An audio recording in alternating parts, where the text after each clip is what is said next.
you see is just the blown up reproduction of the folios. For this exhibition, I have selected only 6 folios, and there's a reason for that. Now, when I say Mahabharata, what are the different stories, or what is the main image that comes to your mind? What is Mahabharata about, essentially?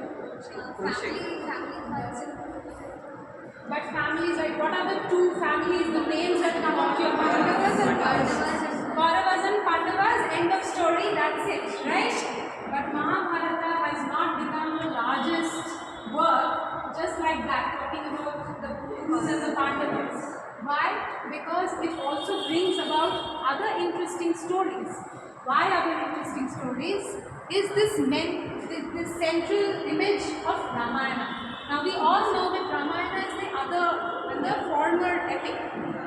Now the presence of one epic in another epic is also very interesting, very fascinating, and that is the reason why I have chosen this. I could have easily taken out the Kurus and Pandavas and put it in the central spot. Now the first things that you see are these 3 folios, the creation of Mrityu or the birth of Mrityu. This is the Setu Bandhan. Now Setu Bandhan word is very beautiful, don't you think so? Yeah. Bandhan as in to bind, and Setu is to build a bridge. You know, very beautiful word. We don't really, we are comfortable talking in, the way we talk, but it's a very beautiful word. So you see these animals building the bridge with twigs and whatever they can find and building this bridge.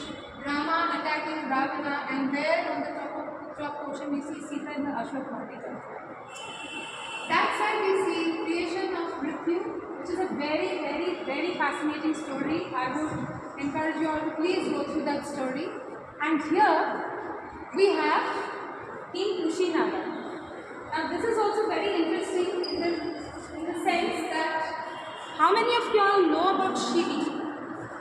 King Shivi on Jishnu? So King Shivi, or have you at least heard about a Raja who gave refuge to a pigeon? Yes, heart.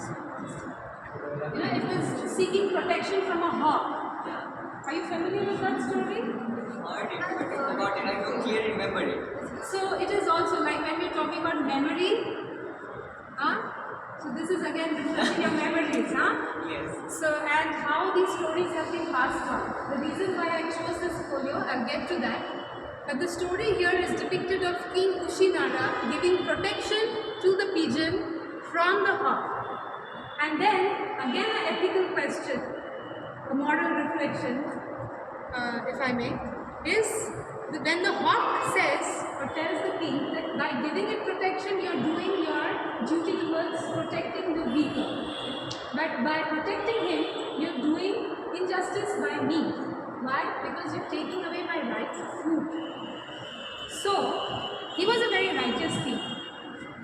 What he does is, he agrees to, or he offers to cut his own flesh and offer it in the same weight as that of the pigeon. And he starts balancing it with the pigeon on one side of the weight. But everything seems to fall. Okay. Then finally he just sits up on the weight himself, and that balances out. So he's ready to offer himself as food because he gave his word to the pigeon that I would protect him, but he also wants to do good or stand good by the hawk. So you're doing duty by both. So now that is a very interesting thing about what a leader is like. What a leader is meant to do. Now all of you are in your second or third year and you're going to be the future leaders tomorrow, right? So try and do justice and stand by the weak as well as the strong, and you have to always get the middle path, no matter how difficult that may be. But that is of a true king and a leader, right? So finally then Indra and Agni, they take up their real forms and they say that we were just testing your righteousness. Okay, but why I selected this is that the story was associated to Shivi, King Shivi, who happens to be the son of Kushinaga. Okay, who has been shown here. Now in this Razamnama, this has been accredited to King Kushinaga, but we generally know it as a